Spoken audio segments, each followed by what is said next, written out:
वंदे मातरम। नमस्कार प्यारे साथियों, आप सभी ने एसएससी जीडी का फॉर्म तो अप्लाई कर दिया है, लेकिन कुछ विषय जो दिमाग में चल रहे हैं, जैसे कि आप लोगों का इस बार कंपटीशन क्या रहेगा, पिछली बार क्या रहा था, सेफ स्कोर क्या रहेगा, कैसे तैयारी करें। बहुत सारे तरह तरह के डाउट चल रहे होंगे। सबसे बड़ा डाउट ये है कि क्या वैकेंसीज बढ़ेंगी। तो आप इस वीडियो को पूरा देख लीजिए, सारे के सारे डाउट क्लियर हो जाएंगे, आपको पता लग जाएगा। उसके बाद सीधा अपनी पढ़ाई पर आप फोकस बना के रखिएगा। चलिए सिलसिलेवार तरीके से शुरुआत करते हैं। सबसे पहले मैं आप लोगों को वैकेंसीज की डिटेल देता हूं कि कितनी वैकेंसीज आई थी और फॉर्म अप्लाई कब से कब तक हुए थे, एग्जाम डेट विभाग के द्वारा कब की तय की गई थी। तो एग्जाम का नाम आप जानते हैं, एसएससी जीडी कांस्टेबल, और ये सभी पोस्ट के लिए जो है वो वैकेंसीज आई थी। और टोटल जो वैकेंसीज थी वो है 25,487 प्लस। इसके बाद फॉर्म अप्लाई होने शुरू हुए थे 1 दिसंबर 2025 से, और लास्ट डेट थी 31 दिसंबर 2025। इसके बाद एग्जाम डेट भी विभाग के द्वारा तय कर दी गई थी। फिक्स डेट नहीं थी, लेकिन बता दिया गया था फरवरी से अप्रैल के बीच आप लोगों का एग्जाम होगा। साथियों, ऐसा कई बार एसएससी ने कर लिया है कि जो फिक्स डेट दी है उसके शुरुआत में ही, यानी जैसे फरवरी से अप्रैल के बीच दे दिया है ना, तो फरवरी में ही एग्जाम करवा लिया है। ऐसा कई बार हुआ है, एक बार नहीं। तो मैं ये मान के चलता हूं कि फरवरी एंड तक संभावित यह है कि आपका एग्जाम होना स्टार्ट हो जाएगा, क्योंकि इसको पेपर को होने में भी समय लगता है। कम से कम 15-20 दिन पेपर चलता है, और इससे ज्यादा भी हो सकता है। तो यहां ये मान के चलें अभी डेट कि फरवरी के आसपास आपका पेपर संभावित हो सकता है। अगर बढ़ता है तो और भी अच्छी बात है, एग्जाम की तैयारी और अच्छी हो जाएगी। लेकिन आप टारगेट ये लेके चलें कि आपका एग्जाम फरवरी में होगा। पहली बात ये क्लियर हो गई होगी। इसके बाद बात करता हूं कि जो वैकेंसीज है वो इंक्रीज होंगी। तो संभावित 99% ये चांस है कि आपकी जो वैकेंसीज हैं वो करीब करीब 50,000 के आसपास पहुंच जाएंगी। ठीक है, यानी अभी 25,487 जो पोस्ट हैं, ये 50,000 तक बढ़ने की संभावना है। लेकिन अगर केवल 25,000 ही वैकेंसी रही तो भी आपका सिलेक्शन होगा, अगर आप सही ढंग से पढ़ते हैं तो।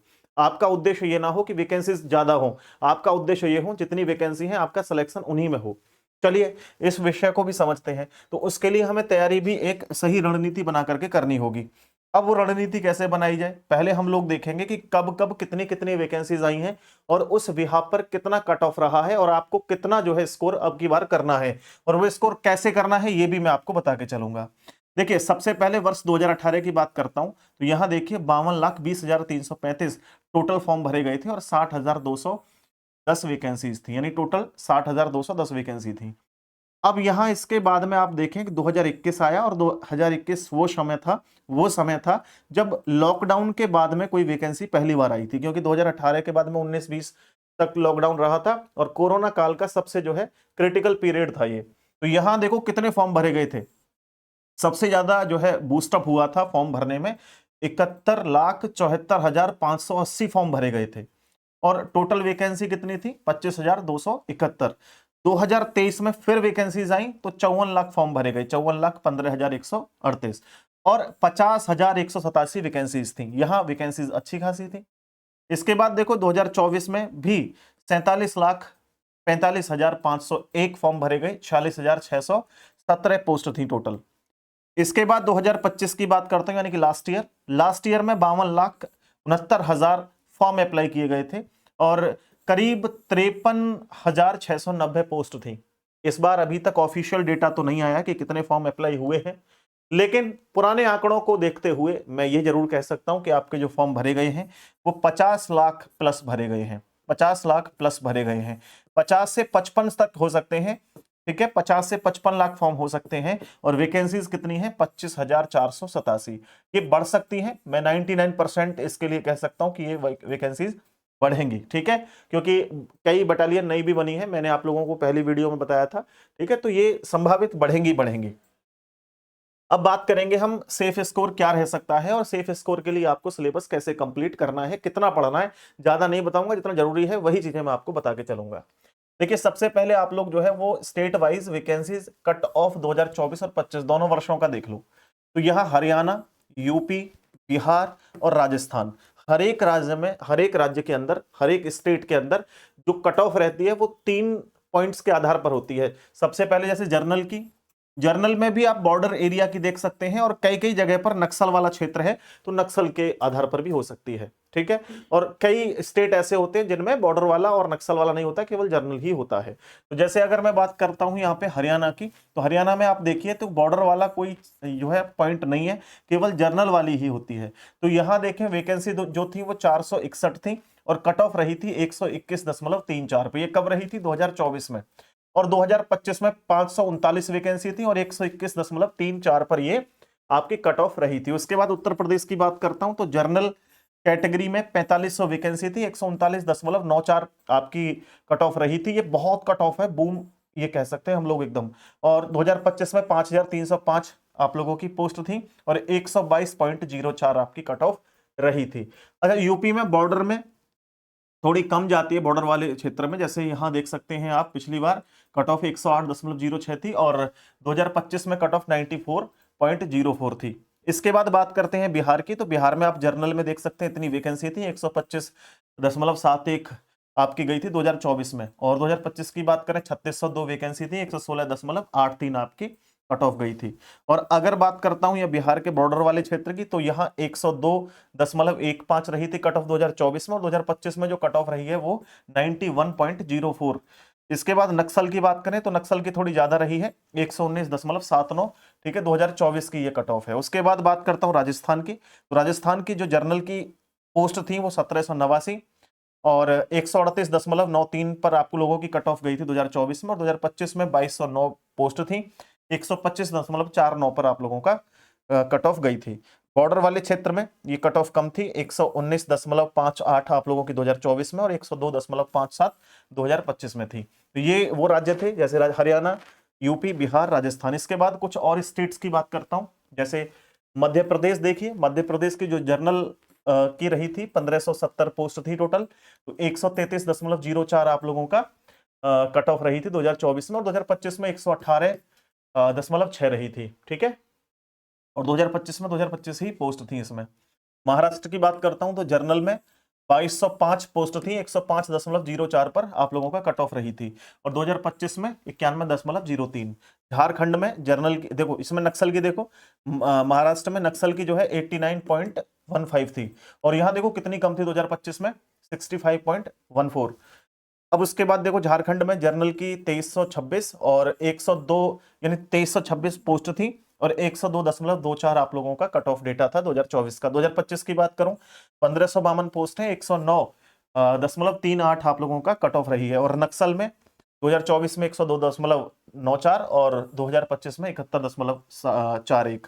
वेस्ट बंगाल की बात करूं तो यहाँ जर्नल की 5615 वैकेंसी थी और 2025 में आपकी 95.13 कट ऑफ गई थी, और 7227 पोस्ट 2025 में आई, जिसकी वैकेंसी में कट ऑफ आपकी 80.98 रही। बॉर्डर वाले में और कम रही, 2024 की 81.72 और 2025 की 64.03। नक्सल की बात करते हैं तो 87.28 और 2025 की 61.3 ये कट ऑफ थी। अब बारी आती है कि इस बार कट ऑफ जाने की संभावना क्या है। इस बार कट ऑफ जाने की संभावना क्या है, तो मैं आप लोगों को बड़े ही सटीकता से चीजों को समझाता हूं।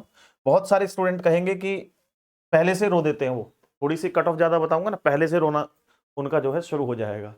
क्यों? क्योंकि उनकी तैयारी बेहतर है नहीं, और उनको लगता है अरे इतनी जाएगी, और फिर वो रोना शुरू कर देते हैं, गाली गलौज करना कमेंट में शुरू कर देते हैं। आप यहां तक आए हो, विश्वास किया है आपने, तो तैयारी बेहतर बनाओ। यहां कमेंट में उल्टा सीधा जवाब देने से या कुछ भी करने से कुछ हासिल नहीं होगा। तो मैं आपको नॉर्मल सी बात बताता हूं। सबसे पहले देखो इस बार अगर वैकेंसी नहीं बढ़ती है तो 25,000 प्लस वैकेंसी है, 25K प्लस कह सकते हैं। और अगर यही वैकेंसी 50K प्लस हो जाए तो दोनों में बहुत ज्यादा डिफरेंस नहीं आएगा, 5-7 नंबर का डिफरेंस आएगा। मैं जनरल कैटेगरी की बात करता हूं, ओवरऑल पूरे डेटा को एनालाइज करने के बाद कि आप लोगों की जो कट ऑफ जाएगी, मान के चलना 125 प्लस पे आपकी कट ऑफ जाएगी। अगर आपके 125 से ऊपर नंबर है तो आप एकदम सेफ स्कोर में है। बाकी नक्सल बॉर्डर एरिया में आप 5-7 नंबर ऊपर नीचे कर सकते हैं, ऊपर क्या नीचे ही कर सकते हैं, कम कर सकते हैं, ठीक है। नक्सल में आप 5 से 7 नंबर कम मान के चलें। और अगर ये वैकेंसीज 25,000 से बढ़कर के 50,000 हो जाती हैं, तो यहां पर आपका जो फाइनल कट ऑफ है वो 115 मैं कहूंगा कि आसपास रहेगा, 115 से 118 के आसपास ये रहेगा। अगर आपके 115 प्लस नंबर हैं, मार्क्स हैं, तो डेफिनेटली आपका स्कोर सेफ रहेगा। लेकिन 125 नंबर लेकर के आना, 115 नंबर लेकर के आना, ये कोई मजाक वाली बात नहीं है कि भाई ऐसे ही आ जाएंगे नॉर्मल। इसके लिए पढ़ना पड़ेगा, इसके लिए आपको सिलेबस देखना होगा।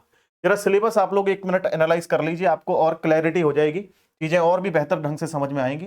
जैसे यहां पर आप लोग देखिए कि आपकी जो रीजनिंग वाला पोर्शन है, 20 क्वेश्चन रीजनिंग से बनेंगे। जनरल नॉलेज की बात करता हूं तो 20 क्वेश्चन जीके के बनेंगे।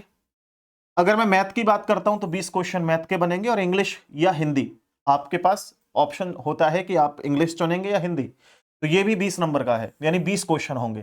प्रत्येक क्वेश्चन 2 नंबर का, आप देख सकते हैं यहां पर 20 क्वेश्चन के लिए 40 नंबर आपको मिलेंगे। टोटल 80 क्वेश्चन होंगे 160 नंबर के, यानी प्रत्येक क्वेश्चन कितने नंबर का हो गया? 2 नंबर का। समय मिलेगा आपको 1 घंटे का। ये आप लोगों का पूरा सिलेबस है। अब इस सिलेबस के अंदर देखिए आप लोग क्या दिमाग लगाते हैं पता है? मतलब रीजनिंग तो हमारी बहुत अच्छी है, हमें पढ़ने की जरूरत नहीं है। मैथ तो हमारा बहुत अच्छा है, हिंदी तो 15-20 दिन में क्लियर कर लेंगे, कुछ नहीं है हिंदी में। वही स्टूडेंट सेलेक्ट नहीं हो पाते। क्यों? क्योंकि हर एक स्टूडेंट हिंदी, रीजनिंग और मैथ आज के समय में क्लियर कर रहा है। अगर इसमें आपके तीनों सब्जेक्ट में से कोई कमजोर है तो सिलेक्शन आपका हो नहीं सकता। सबसे पहले ये 3 सब्जेक्ट ही आपको उधेड़ने हैं, ढंग से करने हैं। अब देखिए यहां पर समझिए, अगर मेरे दोस्त, मेरे भाई, यहां 20 क्वेश्चन आप लोगों के किसके हैं? बोला सर रीजनिंग के हैं। इसमें कम से कम आपके 18 सही होने ही चाहिए, और मैं तो ये कहूंगा 20 में से 20 करो, 2 भी नहीं कटने चाहिए। ऐसी बात करता हूं मैं यहां पर हिंदी की, हिंदी में भी आपके 18 क्वेश्चन कम से कम सही होने चाहिए। और अगर बात करें मेरे भाई मैथ्स की, तो मैथ्स में भी आपके 18 क्वेश्चन सही होने चाहिए, ये स्कोर होना चाहिए। अगर मैं 3 सब्जेक्ट को ही उठा लूं तो 54 नंबर यहां, 54 क्वेश्चंस यहां पे हो जाते हैं। फिर जीके का पोर्शन ऐसा होता है जो स्टूडेंट बहुत लंबे समय तक तैयारी कर रहा होता है, 20 में से 15, 16, 14, 15 क्वेश्चन सही कर पाता है। और भी ज्यादा अच्छा स्टूडेंट होगा तो 17, 18, बहुत, मैं कह रहा हूं कि जो बहुत माइंडेड स्टूडेंट है वो 18 तक पहुंचता, 17 तक पहुंचता, अन्यथा जीके में इतना स्कोर कर पाना आसान नहीं है। लेकिन हाँ, एक स्टूडेंट जो कम समय भी अपना दे रहा है, एक बुक उठा करके उसको पढ़ लेता है, लास्ट 1 साल की करंट पढ़ लेता है, स्टैटिक जीके को थोड़ा समझ लेता है, तो बहुत आराम से, मैं कह रहा हूं अगर वो 1.5 से 2 घंटे या 3 घंटे का समय अगर रेगुलर दे रहा है 2-2.5 महीने, तो यहां पर वो 10 से प्लस स्कोर कर सकता है आसानी से जीके में। और 10 स्कोर करना बहुत बड़ी बात नहीं है मेरे, ठीक है। अब सपोज करिए 10 क्वेश्चन आपने और जीके के ऐड कर लिए, तो टोटल आपके पास 64 क्वेश्चंस हो गए। कितने हो गए टोटल? ये क्वेश्चन 64 हो गए, कितने नंबर हो गए बताना जरा? तो 6 दूने 12, यानी कि 128 आप लोगों के मार्क्स यहां पर बन जाते हैं। और मैंने क्या बताया कट ऑफ आप लोगों को? जनरल में 125, और अगर वैकेंसीज बढ़ती हैं तो 115। तो क्या आप लोगों का सेफ स्कोर नहीं हो जाएगा इतना स्कोर आप कर लेते हैं तो? लेकिन ये मजाक का काम नहीं है। आप लोगों को मैं बताता हूं कितना कितना समय कम से कम देना होगा। सबसे पहले मैं रीजनिंग पे आता हूं। रीजनिंग के लिए आपको कितना समय देने की जरूरत है? रीजनिंग के लिए आप रीजनिंग का जिम्मेदारी मेरे ऊपर छोड़ दें, 100% मेरे ऊपर छोड़ दें। क्यों? क्योंकि लगातार दिल्ली पुलिस हो, चाहे आरआरबी ग्रुप डी हो, या इसके अलावा और भी railway, NTPC, graduate, under graduate level रहा हो, हमने बहुत अच्छा स्कोर स्टूडेंट का करवाया है। आप लोगों के साथ हमेशा रहे हैं। यहां रीजनिंग बाय विवेक सर यूट्यूब चैनल पर पहुंचिए। अभी फिलहाल मैंने एक यहां पर सीरीज चला रखी है 15 मिनट शो। 15 मिनट शो के माध्यम से, छोटे छोटे वीडियोस के माध्यम से पूरे टॉपिक कवर कराए जा रहे हैं। जैसे 5-7 टॉपिक, 5-7 वीडियोस एक टॉपिक की होंगी, और आप आराम से 15-15 मिनट की वीडियोस को आराम से रिवाइज कर सकते हैं। इसके अलावा मैं यहां पर दिल्ली पुलिस, यहां पर एसएससी जीडी के लिए स्पेशल एक क्लासेस चलाना शुरू कर रहा हूं मेरे भाई। किसके लिए? एसएससी जीडी के लिए। तो एसएससी जीडी वाले स्टूडेंट आप सब हैं, तो आप लोगों के लिए मैं क्लासेस स्टार्ट कर रहा हूं रिकॉर्डेड फॉर्म में। एक क्लास में एक टॉपिक पूरा कंप्लीट, एक क्लास के अंदर एक टॉपिक पूरा कंप्लीट। और इसके अलावा मैं आपको यह भी बता देता हूं मेरे भाई, ये सेशन तो रहेंगे ही आपके। चैनल को सब्सक्राइब करके बेल आइकन प्रेस कर लेना, और रीजनिंग के कंप्लीट प्रीवियस ईयर क्वेश्चंस, और इसके अलावा जो इंपोर्टेंट क्वेश्चंस हैं, बेस्ट ऑफ पीवाईक्यू हैं, वो सब कंपटीशन गुरु एप्लीकेशन पर मिल जाएंगे। तो कंपटीशन गुरु ऐप भी आप लोग डाउनलोड कर लेना। एक और बात मैं बताता हूं कि रीजनिंग के जो सबसे महत्वपूर्ण टॉपिक हैं, जैसे कि मैंने प्रीवियस ईयर एग्जाम को एनालाइज करने के बाद देखा कि कौन कौन से इंपोर्टेंट टॉपिक हैं जिनसे सबसे ज्यादा क्वेश्चन बन रहे हैं। उनमें सबसे पहला टॉपिक है आप लोगों का कोडिंग डिकोडिंग। कोडिंग डिकोडिंग के अंदर तीन तीन चार चार प्रश्न आपके एग्जाम में पूछे गए हैं दोस्तों कोडिंग डिकोडिंग से, तो इंपॉर्टेंट टॉपिक है। इसके बाद एनालॉगी, बहुत महत्वपूर्ण टॉपिक है एनालॉगी। इसके बाद क्लासिफिकेशन, बहुत महत्वपूर्ण टॉपिक है क्लासिफिकेशन। क्लासिफिकेशन के बाद अगर क्लासिफिकेशन के बाद बात करें तो सीरीज टॉपिक बहुत महत्वपूर्ण है। ये टॉपिक जो मैं लिख रहा हूं ना, ऐसे नहीं लिख रहा हूं, आप लोगों को ये टॉपिक क्लियर करने हर कीमत पे, ठीक है। इसके बाद में यहां पर एक टॉपिक आता है डायरेक्शन टेस्ट, महत्वपूर्ण टॉपिक है डायरेक्शन टेस्ट। इसके बाद आप लोगों का महत्वपूर्ण टॉपिक है ब्लड रिलेशन, रक्त संबंध। इसके बाद में आपका एक टॉपिक है सीटिंग अरेंजमेंट। हालांकि एक टॉपिक आप लोगों का और है पजल, लेकिन मैं कहूंगा अगर आप थोड़ा सा सीटिंग अरेंजमेंट को ढंग से समझ लेते हैं तो पजल को नहीं समझना अलग से, क्योंकि पजल के बहुत इजी क्वेश्चन आते हैं। अगर सीटिंग अरेंजमेंट क्लियर है तो पजल हो जाएगा। इसके बाद मेरे भाई एक टॉपिक है स्लोज्म की तो क्लासेस अभी 15 मिनट शो में चली रही हैं और हमने यहीं से शुरुआत की है स्लोज्म से, ठीक है। तो यहां पर मैं 60 डेज का एक प्लान तैयार कर रहा हूं दोस्तों। सबसे पहले क्या करूंगा, जितने भी टॉपिक आपके एग्जाम के ओरिएंटेड जरूरी हैं उनको पहले चैप्टर वाइज कराऊंगा, चैप्टर वाइज, ठीक है, चैप्टर वाइज। तो आपको ये क्लासेस डेली अटेंड करनी है, 1 घंटे की आसपास क्लास होगी, एक क्लास में एक टॉपिक कंप्लीट। और इसके बाद में हम लोग मिक्स क्वेश्चंस की प्रैक्टिस करेंगे दोस्तों। उसके बाद जब ये क्लासेस कंप्लीट हो जाएंगी तो ये 60 डेज का हम लोग यहां पे लेके चलते हैं। तो रीजनिंग की जिम्मेदारी मेरे ऊपर, बाकी मैथ्स के लिए हम लोग Diwakar Chaudhary maths YouTube channel पर क्लासेस लेकर के आ रहे हैं, वहां भी आप लोगों को क्लासेस की जानकारी दे देंगे। आप हमारे साथ जुड़े रहिए और मेरा फोन नंबर है ये 9716818470। कोई भी जानकारी लेनी हो, कोई डाउट हो तो आप अपना भाई समझ के इस पे संपर्क करेंगे, मैं जरूर आपसे कांटेक्ट कर लूंगा।